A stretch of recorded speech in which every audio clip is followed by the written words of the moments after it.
Assalamualaikum warahmatullahi wabarakatuh.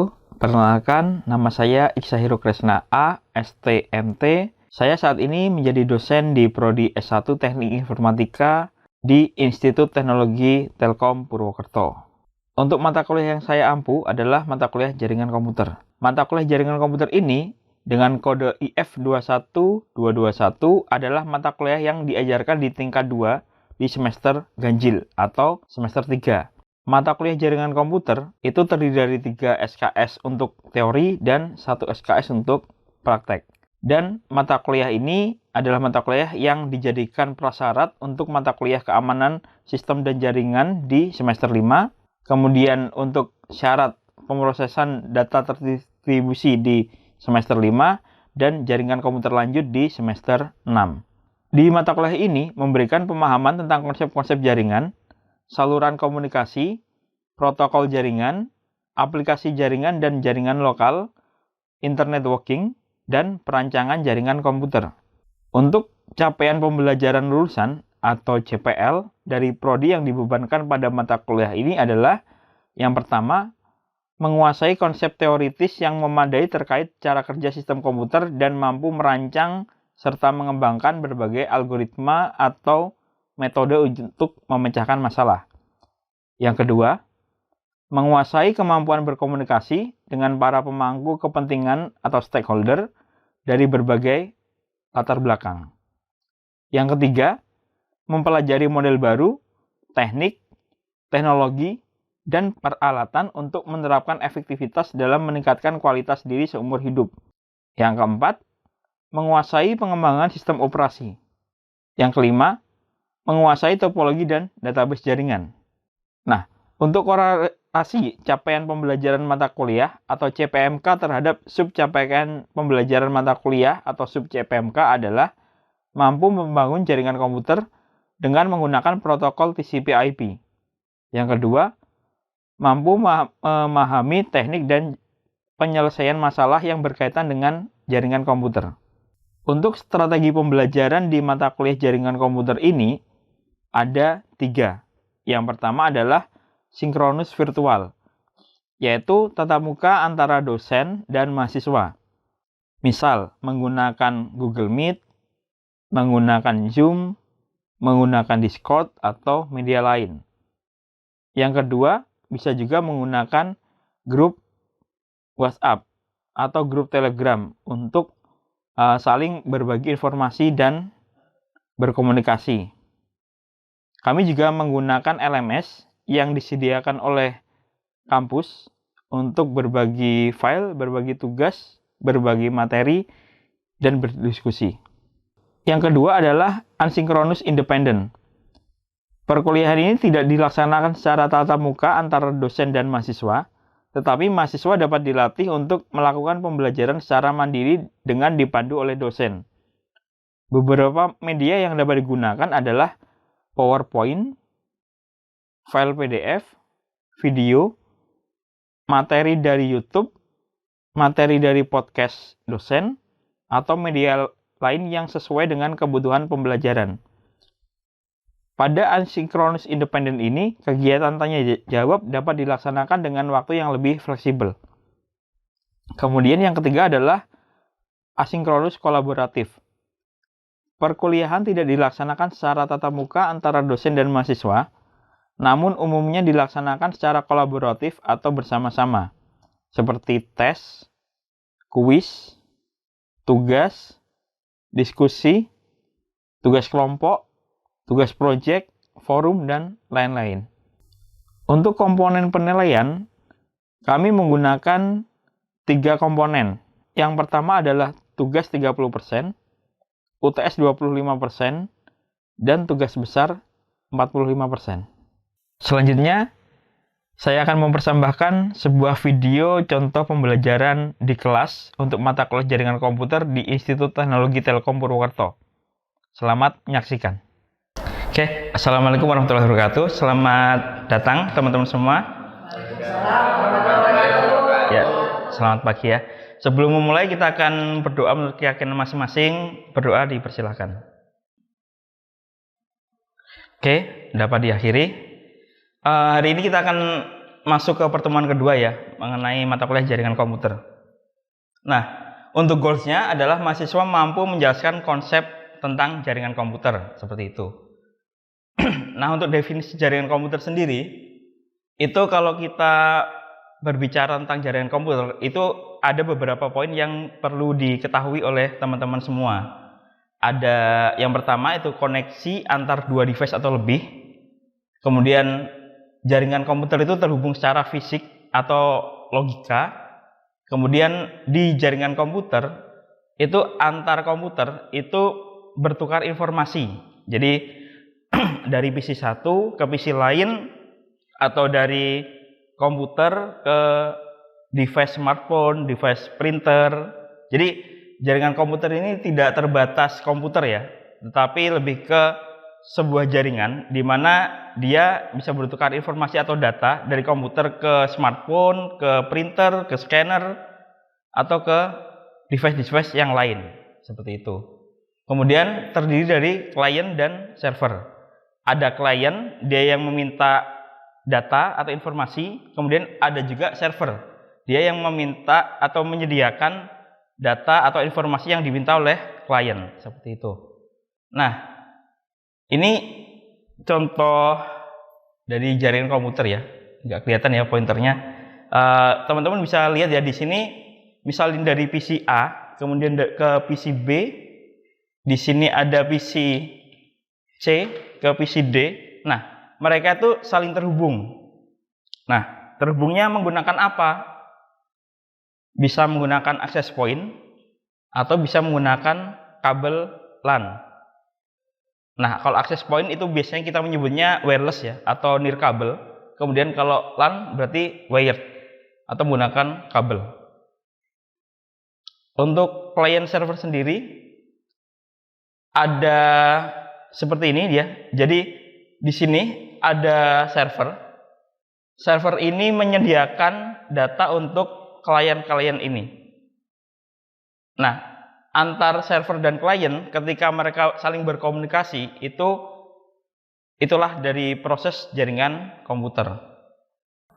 Ada juga peer-to-peer. Jadi peer-to-peer ini dia PC-PC ini itu satunya bertindak klien, yang lainnya bertindak server.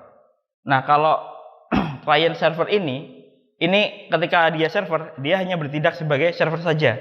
Dia tidak bisa bertindak sebagai klien. Tapi kalau peer-to-peer, dia bisa punya dua role ya. Ada dia bisa sebagai klien, ada dia bisa sebagai server. Seperti itu. Jadi gantian. Dia gantian. Menyediakan data iya, memberikan data atau meminta data juga iya. Ya sama kayak kita lah, kalau kita misal kita saling berbagi ya, misal kita dalam suatu rapat gitu ya, kita ibaratkan dalam suatu rapat kita memberikan informasi, kita juga menerima informasi, seperti itu. Nah, berikutnya ada beberapa manfaat jaringan komputer. Ada resource sharing, contohnya data sharing, kemudian hardware sharing, dan internet access sharing. Nah, kalau data sharing teman-teman mungkin sudah tahu lah ya. Data sharing itu kan ya contohnya kalau misal ada tugas gitu kan, teman-teman saling sharing data, sharing mungkin musyawarah, sharing apa ya, jawabannya gitu ya. Atau mungkin hardware sharing. Hardware sharing itu biasanya ini terjadi di kantor-kantor. Jadi kalau misal dalam suatu ruangan itu ada sebuah printernya cuma satu, tapi pegawainya ada banyak. Itu biasanya printernya itu akan di-sharing. Printernya akan di-sharing sehingga ketika apa ya, semua pegawai ingin menggunakan printer itu tidak harus pegawai itu pindah-pindah ke tempat printer atau printernya yang dibawa-bawa. Jadi pegawai cukup ngeprint lewat jaringan, dia ngirim perintah buat mencetak sebuah file lewat jaringan, dan si printer itu nanti itu akan bekerja gitu ya. Jadi tidak perlu yang orang pindah-pindah bawa laptop atau mungkin printernya yang diangkut-angkut seperti itu. Kemudian internet access sharing. Nah, ini biasanya kalau teman-teman di sini satu kosan itu ya, satu kosan, misal satu kosan ada 10 kamar.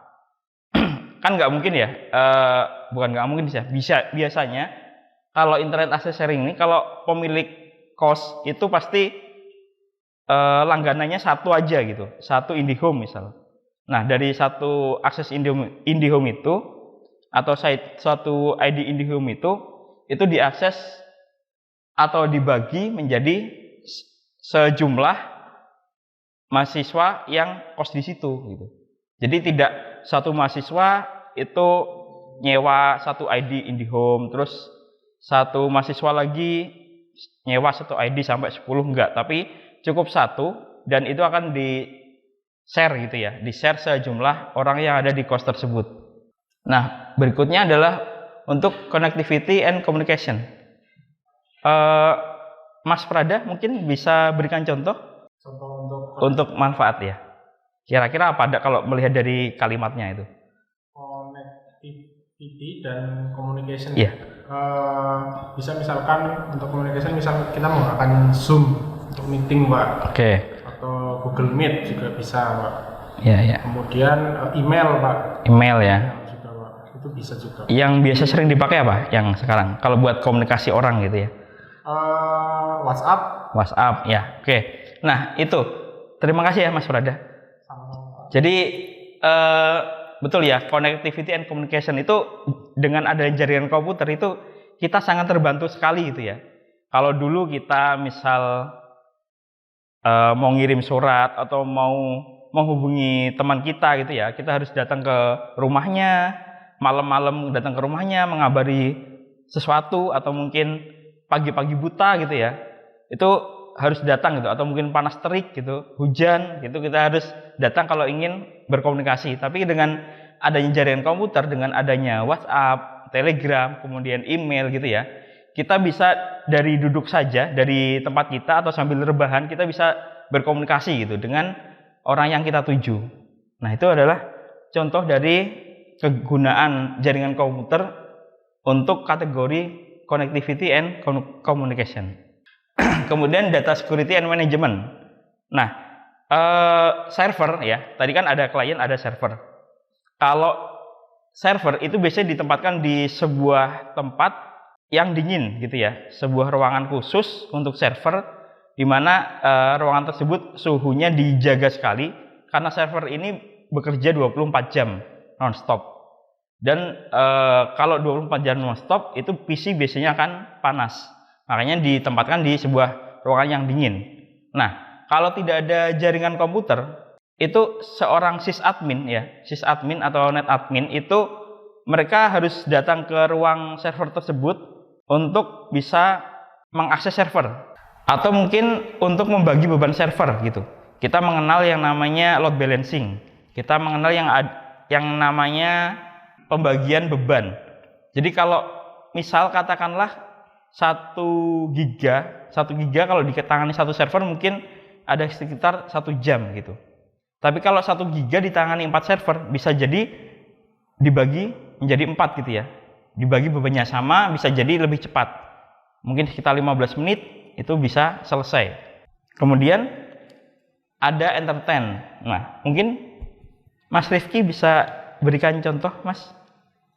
Contohnya apa, Mas? Untuk entertainment mungkin seperti Netflix, seperti itu, Pak. Nah, oke. Sip, terima kasih, Mas. Ya, bener, entertain ya.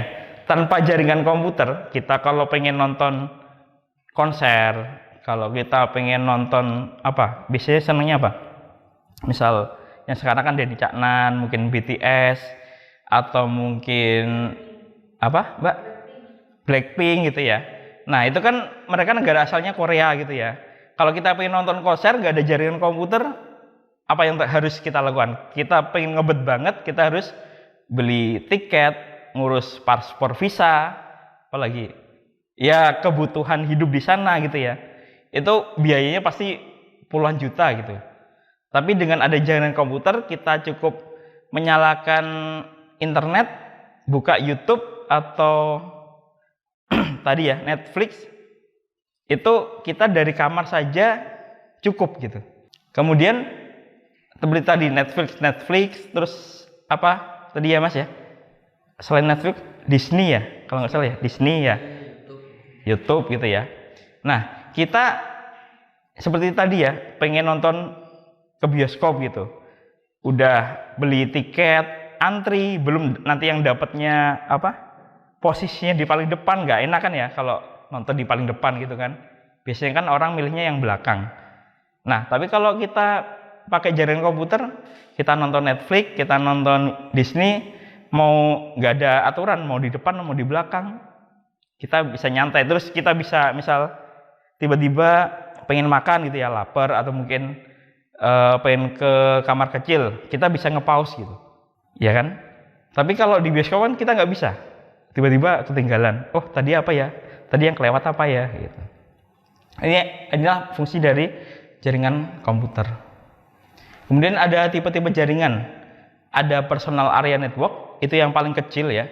Itu biasanya kalau kita tethering itu atau pakai Bluetooth, menggunakan Bluetooth itu maksimal 10 device. Kemudian ada local area network, itu lebih besar areanya. Ada metropolitan area network, dan yang terakhir adalah wide area network. Untuk tipe-tipe jaringan PAN ini tadi ya, jadi contohnya adalah penggunaan Bluetooth dengan maksimal range itu 10 meter, kurang lebih 10 meter, dan device-nya kurang lebih ada 10. Kemudian ada LAN. LAN ini biasanya digunakan untuk jaringan skala satu gedung gitu. Satu gedung, satu kompleks itu menggunakan LAN.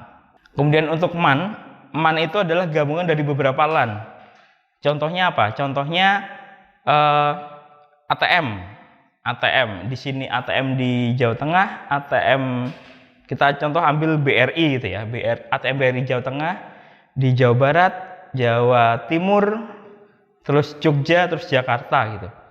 Itu ATM dalam satu area negara itu bisa dimasukkan kategori sebagai MAN, Metropolitan Area Network. Kemudian untuk wide area network itu adalah area yang paling luas. Itu menyakup satu bumi, satu dunia, seperti itu. Jadi ini adalah jaringan WAN. Jadi contohnya yang tadi ya, Facebook, server Facebook di Amerika terhubung ke server Facebook di Indonesia, terhubung ke server Facebook di Australia, di Cina mungkin tidak ada ya, mungkin di Jepang gitu ya. Itu masuk ke area WAN. Berikutnya topologi jaringan. Nah, topologi jaringan adalah suatu pola hubungan antara terminal jaringan dalam suatu komputer. Nah, ini ada rules-rulesnya dan ada beberapa macamnya. Nah, untuk yang pertama adalah topologi peer-to-peer. Topologi ini yang kita ketahui ya, dia hanya ada dua. Jadi tidak ada lebih device, hanya ada dua. Ketika peer-to-peer, seperti yang tadi sudah dijelaskan, ketika node 1 menjadi klien, maka node 2 menjadi server. Tapi ketika node 1 menjadi server, node 2 menjadi klien. Topologi bus ini disebut juga dengan daisy chain. Nah, jaringan yang menggunakan topologi bus ini dapat dikenali dari penggunaan sebuah kabel backbone. Kabel backbone itu yang tengah ini ya. Yang tengah ini namanya kabel backbone, biasanya menggunakan kabel koaksial. Kalau teman-teman di sini nggak ada ya, mungkin kabel koaksial itu adalah, kalau teman-teman tahu kabelnya parabola, kabelnya antena, nah itulah kabel koaksial seperti itu. Kemudian ada dua terminator, ini fungsinya adalah untuk pembatas. Nah, kenapa disebut dengan topologi bus? Nah, ini kalau teman-teman lihat itu bentuknya mirip ruangan di dalam sebuah bus gitu. Ini jalannya yang tengah gitu ya. Ini kursi-kursinya. Nah, itulah kenapa disebut dengan topologi bus. Ada lagi topologi ring. Topologi ring ini bentuknya, nah dari kalimatnya saja itu ring, itu lingkaran gitu ya. Bentuknya memang menyerupai lingkaran, dan topologi ini itu punya dua jalur untuk masing-masing node.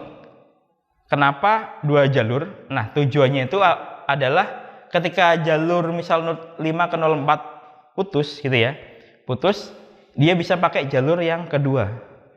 Ya bayangin aja teman-teman kalau misal dari kosan ke Purwokerto gitu ya. Teman-teman mungkin ada yang dulu apa ya, untuk saat ini belum punya SIM gitu ya. Misal di depan Anda ada cegatan polisi gitu. Kan ya anggap aja itu jalur nggak bisa dilewati. Maka teman-teman akan mencari jalur lain, muter. Nggak apa-apa muter, yang penting yang dikirim nyampe. Atau yang penting teman-teman sampai ke kampus seperti itu. Apalagi ada lagi topologi star. Ini kalau bentuknya dianggap menyerupai bintang. Jadi dia hanya punya satu pusat gitu ya, satu pusat di sini. Ini server. Kemudian node 1, 2, 3, 4 itu dianggap sebagai klien. Nah, kekurangan di sini topologi ini adalah ketika topologi pusat ini terganggu, katakanlah kalau di sini berarti switch gitu ya, switchnya terganggu atau switchnya rusak, itu semua node itu tidak bisa terhubung. Semua node akan ya mati suri lah gitu. Kemudian ada lagi topologi tree. Nah, ini adalah gabungan dari topologi bus dan topologi star. Nah, ini mendukung jaringan dengan skala besar dan memudahkan proses manajemen data dan pengawasan. Adapun kelemahannya adalah apabila node yang lebih tinggi kemudian tidak berfungsi, maka kelompok lainnya yang berada di bawahnya itu juga menjadi tidak efektif. Jadi misal di sini ya, ada node 4, 5, dan 6. Nah, misal node 3-nya ini bermasalah, maka 4, 5, 6 ini tidak bisa terhubung ke yang lain. Dia akan melambat jaringannya. Terakhir, ini adalah topologi mesh. Jadi topologi mesh ini kalau kita perhatikan, itu masing-masing node itu terhubung ke semua node yang ada. Nah, ini yang bisa digunakan oleh beberapa perusahaan besar. Katakanlah node 1 itu server di Indonesia, node 2 ada di Amerika, node 3 di Afrika, node 4 di Australia gitu ya. Oke. Node 1 Indonesia Australia kan relatif dekat ya. Katakanlah di sini tadi yang untuk kasus lama dulu itu ya, ada bencana alam, ada konflik gitu ya, ada mungkin nggak sengaja kabelnya, pernah dengar ya, kabel internet kecangkul gitu kan itu kan putus gitu. Dia untuk satu jalur itu mungkin putus, tapi dia bisa lewat jalur lain, dia bisa lewat ke tadi Amerika, ke Afrika dulu, baru ke Australia gitu. Nggak masalah, yang penting komunikasi atau koneksinya masih tetap terhubung gitu. Nah, tujuannya topologi mesh itu gitu ya. Jadi supaya menjamin koneksinya selalu terhubung 24 jam non-stop. Nah, kelemahannya adalah topologi ini sulit saat dilakukan instalasi. Kenapa? Karena ketika ada penambahan topologi baru, maka konfigurasinya semua server yang terhubung atau node yang terhubung itu dikonfig ulang. Kemudian juga biaya pemeliharaannya mahal. Seperti itu. Oke, ada yang mau ditanyakan dari teman-teman sekalian? Tanya Pak. Ya, silakan Mas Rifki. Mungkin untuk topologi yang paling bagus berarti pakai yang mana ya? Oke, untuk topologi yang paling bagus, kalau kita ngomongin paling bagus tetapi tidak katakanlah kita tidak melihat yang lain ya, itu topologi mesh. Itu paling bagus. Tetapi kalau melihat dari kemampuan atau mungkin yang lebih sederhana, tapi katakanlah yang penting bagus tapi nggak harus bagus-bagus banget gitu ya. Itu adalah topologi star. Ini lebih mudah instalasinya. Itu juga koneksinya juga lumayan cepat seperti itu. Oke, ada yang mau tanya lagi? Mungkin satu lagi? Silakan. Dari Mas Mega mungkin yang dari tadi kelihatan ini ya, ngantuk-ngantuk nih. Nyambung yang tadi Pak, Ya? tanya Mas Rifki itu kan start sama tadi mesh. Nah itu kalau misal kita di kantor gitu Pak, Ya? itu yang lebih bagus yang mana? Oke, untuk kantor ya, untuk kantor kita menggunakan topologi star, ya. Karena di topologi ini untuk kantor, selevel kantor itu sudah cukup memenuhi kebutuhannya seperti itu.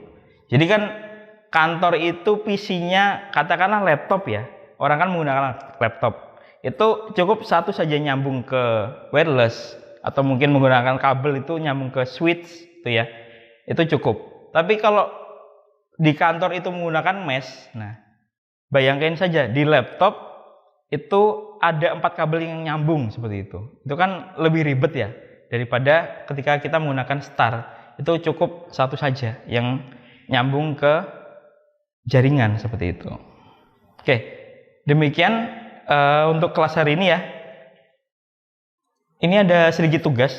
Tugasnya itu adalah menjelaskan menggunakan bahasa sendiri. Jadi boleh teman-teman mencari referensi dari internet, boleh dari manapun, boleh diskusi, tetapi ketika tugasnya itu silakan dijelaskan menggunakan bahasa sendiri gitu ya. Jadi sepemahaman teman-teman sekalian. Itu untuk contoh dari beberapa manfaat jaringan komputer yang tadi, yang 5 tadi.